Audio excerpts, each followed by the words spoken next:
বাদশা সুলাইমানের চিঠির ধরনটা কি জানেন?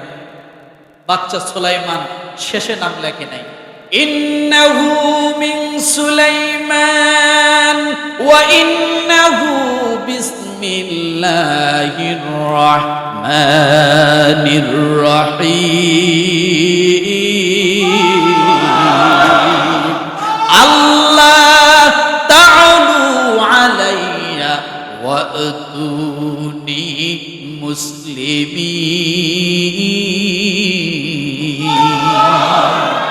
চিঠি শেষ। ইন্নাহু মিন সুলাইমান, এটা সুলাইমানের পক্ষ থেকে চিঠি।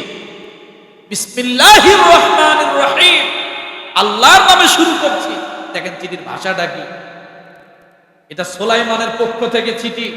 বিসমিল্লাহির রহমানির রহিম, আল্লাহর নামে শুরু করছি। আল্লাহ তাআলু আলাইয়া ওয়াতুনি মুসলিমিন, সাবধান, তুমি যদি এক্ষণে এই চিঠি পাওয়ার পরে আমার দরবারে এসে মুসলমান না হও, আমি তোমাকে সিন্নি বানাবো। কড়া কথা। এই চিঠি দিবে কে? হুদহুদকে বলল তুমি এবার চিঠি নিয়ে যাও। হুদহুদ যাইয়া চিঠি নিয়ে উড়াল দিল। উড়াল দিয়ে এখন চতুর্দিকে দরজা জানলা লাগানো, একটা জানালা খোলা। উড়াল দিয়ে যায় সেই জানালার পাশে বসার পরে দেখে রানী বিলকিস নাক ডেকে ঘুরে। পাখি আস্তে করে ঢুকে চিঠিটা রানী বিলকিসের বুকের উপরে দিয়া চলে আসছে। রানী বিলকিস ঘুম থেকে উঠে দেখে বুকের মধ্যে চিঠি। চিঠিটা যখনই দেখছে, দেখার সঙ্গে সঙ্গে রানী বিলকিসের পা রক্ত মাথায় উঠে গেছে। চতুর্দিকে দরজা লাগানো, জানালা লাগানো, চিঠি আমার বুকের উপর কে দিল? শুরু হয়ে গেল। মন্ত্রীকে ডাকলো, বোর্ড গঠন করলো, বললো এই চিঠি কার, কে দিল? সুলাইমান নামে একটা চিঠি আসে।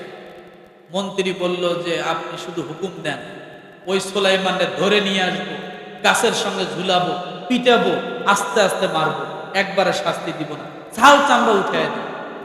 যখন এই কথা বলছে, রানী বিলকিস কি বলছে জানেন? রানী বিলকিস বলছে চুপ করো, যা বলেছ আর একটাও বলে না।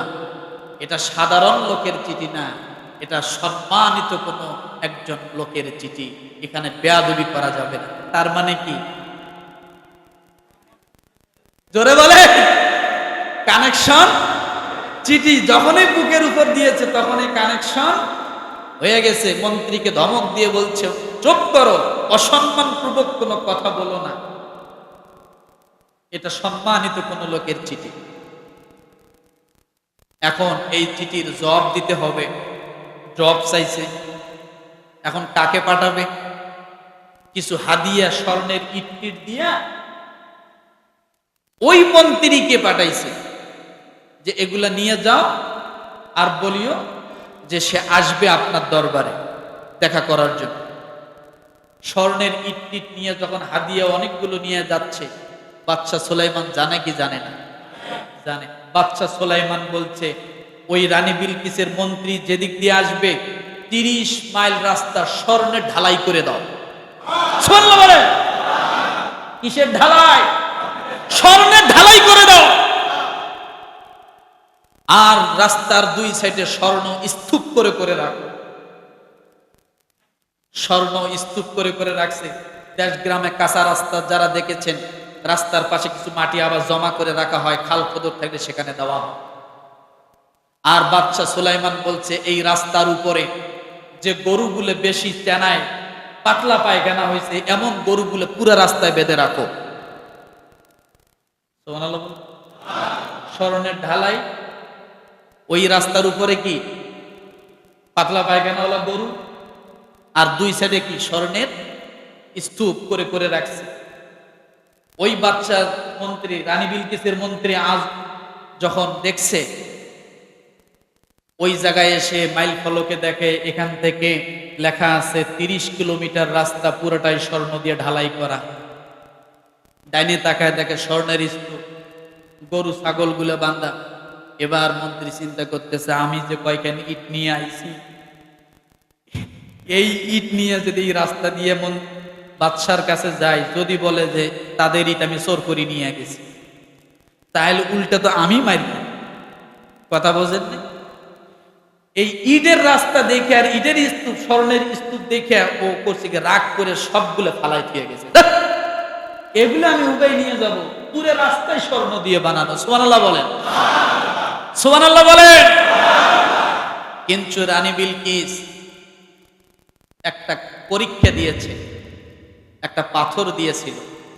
বলছে এই পাথরটা নিয়ে যায় বাদশা সুলাইমানকে দিবা, যাতে সুতা লাগায়া দেয়, এই পাথরের মালা আমি গলায় পরিব।